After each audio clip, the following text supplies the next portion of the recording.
On Monday, December 18th, Baylor Athletics were nice enough to give local media a tour of the new Foster Pavilion as it's still under construction in preparation for the January 2nd opening game for Baylor men's basketball against Cornell, and then I believe the women's basketball game they have the next day.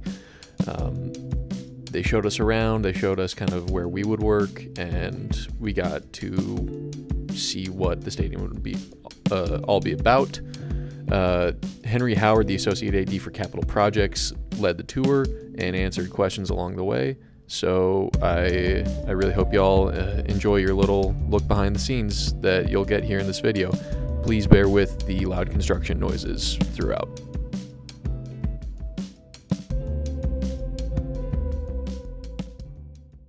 Next, we're going to go to the media room, and then we're going to take some stairs up to the media working area so that you can see the actual places that you'll be during the game. So you can see we already have signage up, but we've got a photo workroom.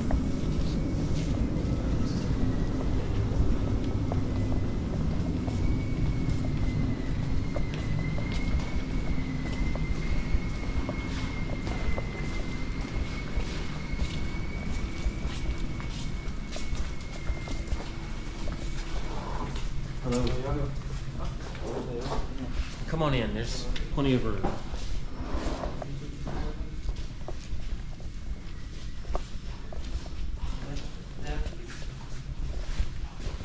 Throughout the building, even after the January 2nd opening, will there still be finishing touches that are going on? There will be. So particularly outside of the facility, the arborists tell me it's not good to plant trees in the winter.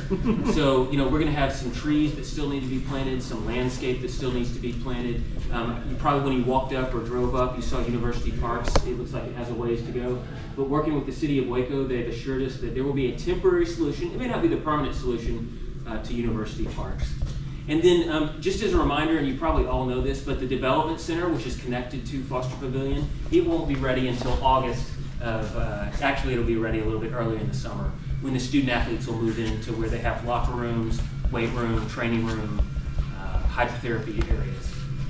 But once we get our guests in the bowl, I'm very confident their game day experience is going to be like nothing they've experienced in Waco, and I would even say, the Southwest region. You said the locker rooms are going to be finished at a later date. What are the players going to do in the meantime, I guess? Great question. So when we came in, if you just went a little bit past, there's 2 good-sized visiting team locker rooms that can be subdivided into 4 locker rooms. So when we host a postseason tournament or even a preseason tournament, we not only will have the 2 home team locker rooms, men's and women's, we'll have the ability to have 4 visiting team locker rooms. So for this first conference season, we're going to put the home team on one of those large-size visiting team locker rooms and the visiting team on the other side. So what's the total number of locker rooms? There'll be 6 come summer of 2024. Home team women's, home team men's, and then 4 visiting team locker rooms, 2 generous size or 4 adequately sized.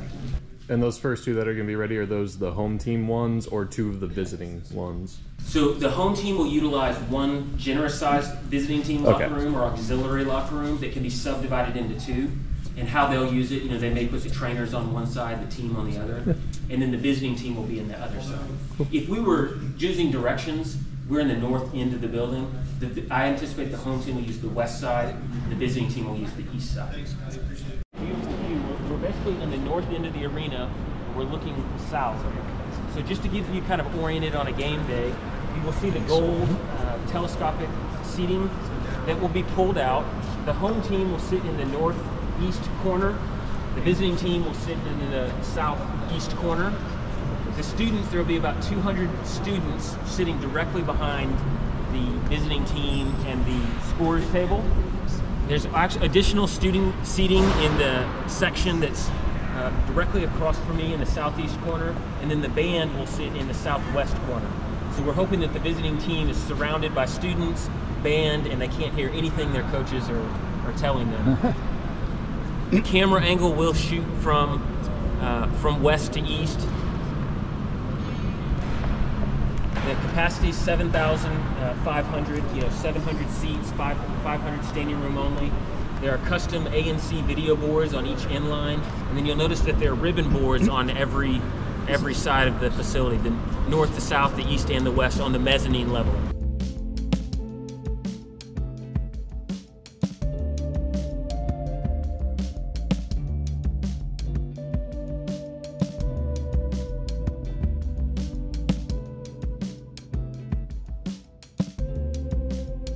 Grab what you want. You don't even have to have human interaction. You know, you're swiping.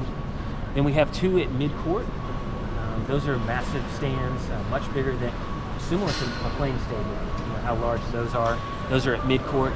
And then we have what we're calling a Bear Bistro in this northeast corner.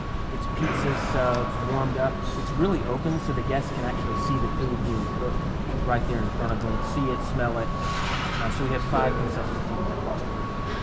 And there's also room in the, you know, when we open it for the first game, January 2nd, we want to get the flow of our guests and see where people are going. But we do have the ability to add some portables in the future, particularly on the mezzanine level, or on the 3rd level of the facility, in case we want to add concessions. We have restrooms. Yep. We have family restrooms. We have general restrooms for men and women. We also have family restrooms, and we even have lactation rooms. We're trying to make this a game day experience for the entire family, and we're all in different phases of our lives with our families. So we're trying to cover every aspect with the general restroom, the family restroom, and the lactation rooms.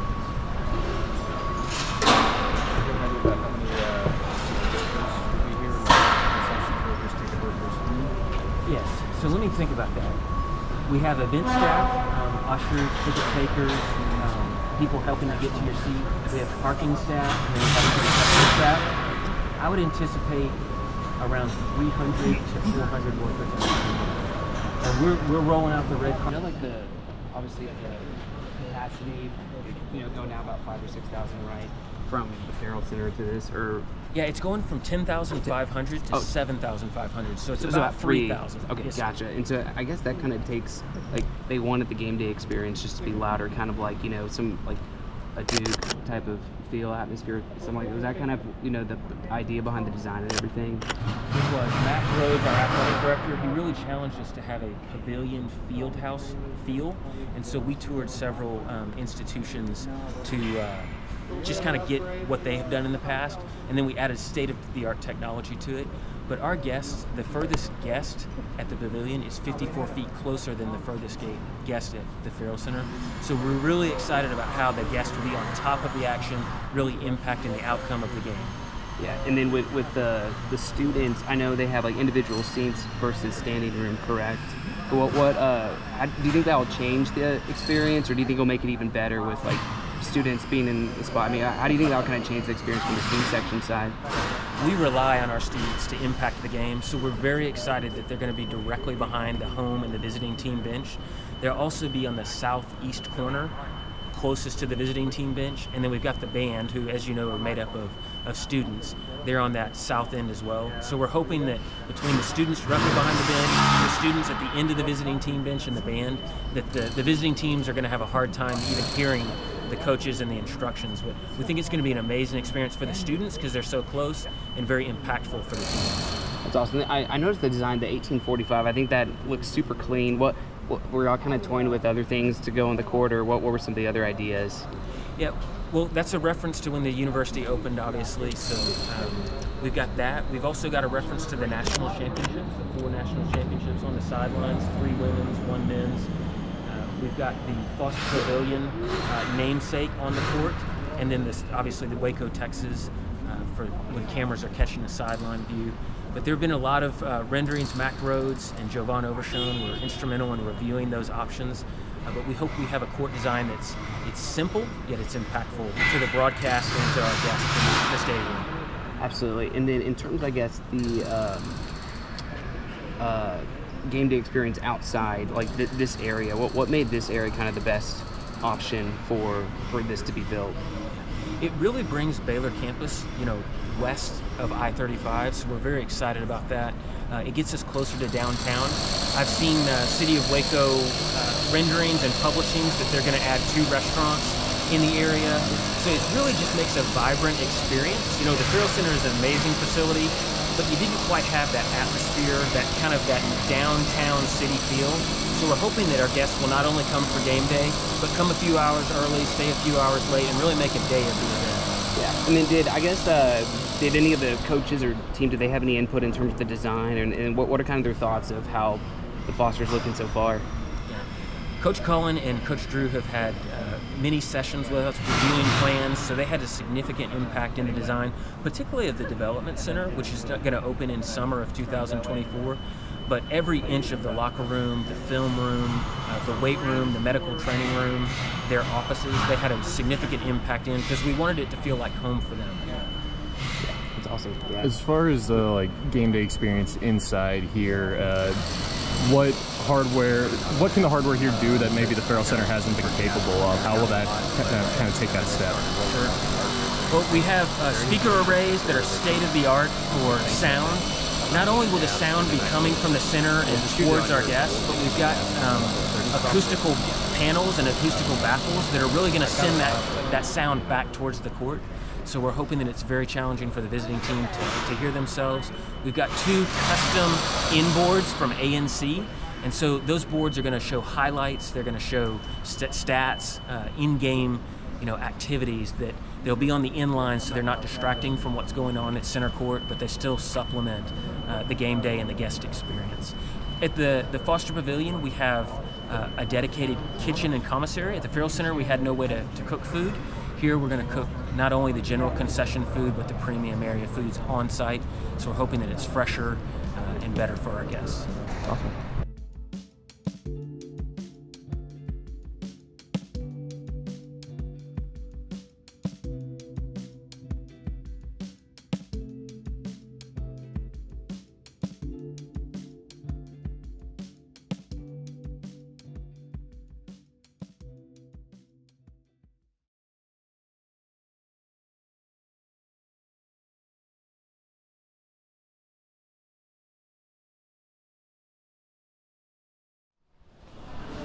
So in these portals right here, there's going to be massive LED video boards. So on a women's game, it's probably going to show the starting 5. For the men's game, it's going to show stats. But it's really going to be really nice for the guests to come up the main grade here, and they're getting with this digital technology.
Won the national championship, and the first time our men's team won the national championship. Both happen to be in Indianapolis. So on the wall on the north end, we're hoping that'll have guests gravitate towards that north, have their kids that can touch the court, take pictures in front of the court. But we thought it was really neat to have the 2005 National Championship, one in Indianapolis, and the 2021 National Championship, one in Indianapolis. Earlier, you kind of mentioned that y'all were working out some type of agreement with the city about U Parks being shut down. Do you have an idea about what it'll look like on game days? Yeah, University Parks Drive does need some paving, so we're going to have a temporary solution for the first game because we've got to get our fans, our guests, our shuttles to the front door of Foster Pavilion. So it may not be a finished product, but it will be a drivable product. And I can tell you the City of Waco has been a tremendous partner in assuring that the pathway and the drivable areas, the hardscape like the sidewalks, the lighting, it's all going to be in place. Okay, so the area of U Parks, I guess directly in front of the stadium, I guess up to Clay, that will be drivable on January 2nd? It will be drivable. Now, we will determine routes, which way the shuttles go on ingress and egress. So we do have a good parking plan. We've been partnering with Kimberly Horn. They're the same company that helped us with McLean Stadium parking flow. So we're confident that we'll have a good game plan. For you, having seen this sort of rise from the ashes and stuff, how gratifying is it to get to this point where you can almost see the light at the end of the tunnel? Yeah, this project has been going on for at least 4 years, so it's very gratifying.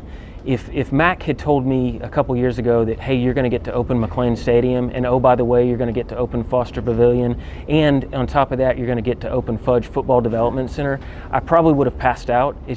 It's a great challenge, it's very rewarding, and to see it coming true now, it's a great Christmas gift. Can you talk to us a little bit about how it was built, how you think it's going to benefit, the fan experience, kind of player experience in general? Sure.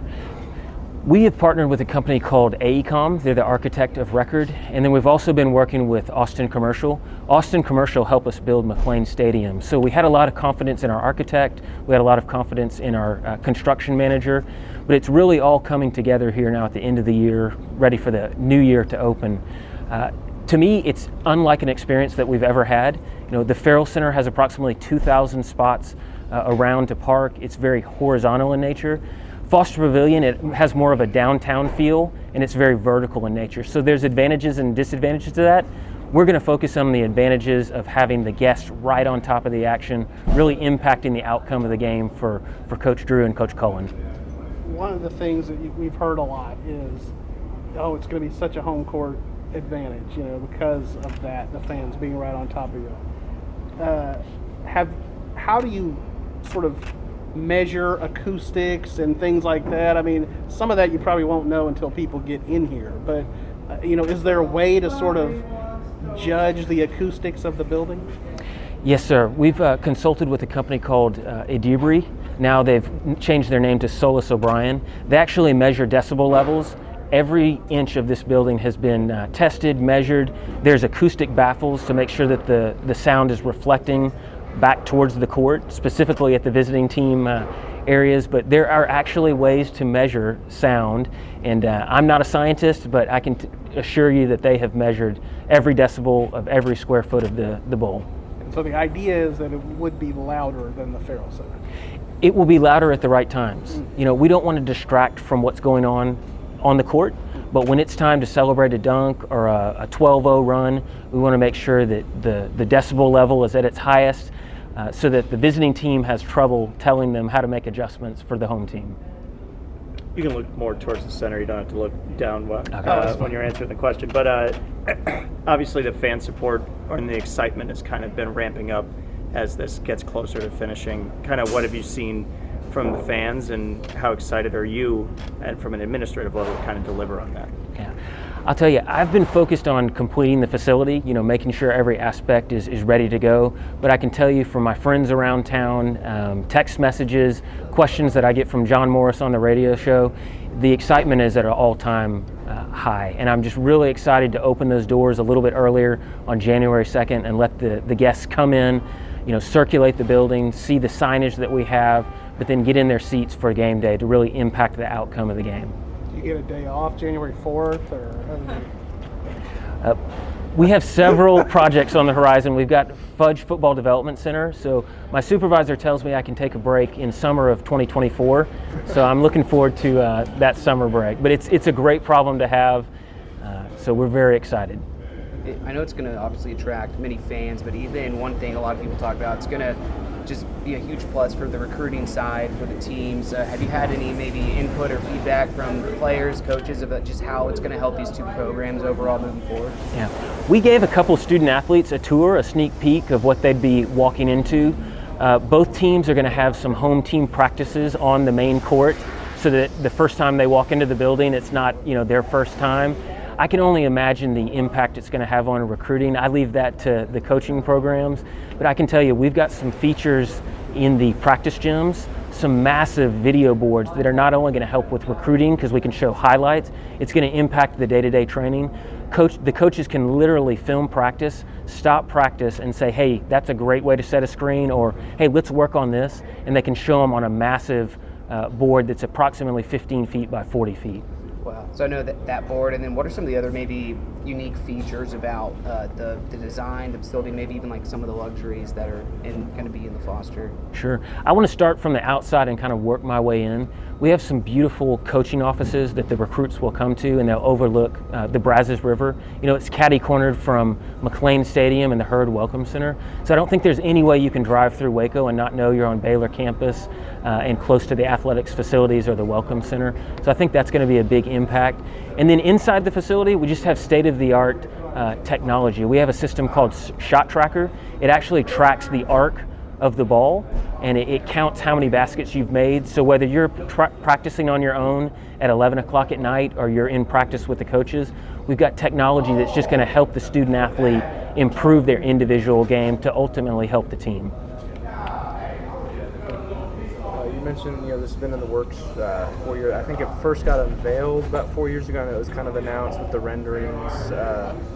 When did y'all, first start kind of planning on building this pavilion? Yeah, that's a great question, and there are a lot of dates in my head. I would almost have to ask Mac Rhodes. He's got such great vision for the athletics department and the basketball programs.